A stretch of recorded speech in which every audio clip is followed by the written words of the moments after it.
花莲市区有一搭新建案，因为施工，结果造成附近的地基拢落落去，总共有5户人家厝受损重。这建商原本是讲会来改善，也毋过这修复工程煞一直咧拖，厝主最后实在是挡袂牢，所以起家去告县府。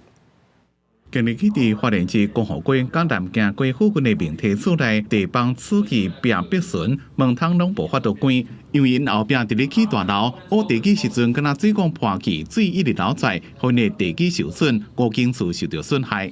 就11、12月开始就开始有前面打地基啊，后面抽水之后才开始。让我们最明显感受到的时候，是我们12月快圣诞节的时候，那一天就是水管被拉断。然后我们才开始就很明显注意到这个房子越来越严重，越来越严重。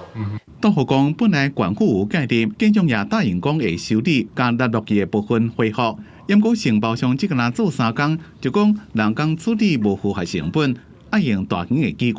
因过现场如果有电火条啊，无法度做。经过协商，本来是要做到就是恢复原样，然后结果从12月11号、12号开始，就是施工了算3天，2天半。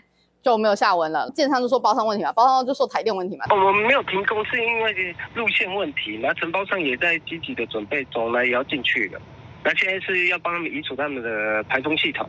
县府建设署讲，去年就要求双方就建筑物结构受损的部分协调，也请建筑师工会专业技师到现场勘验。那恢复的时间上班就协调处理。县政府后续也会就这个建筑物的起造人、承造人以及监造人。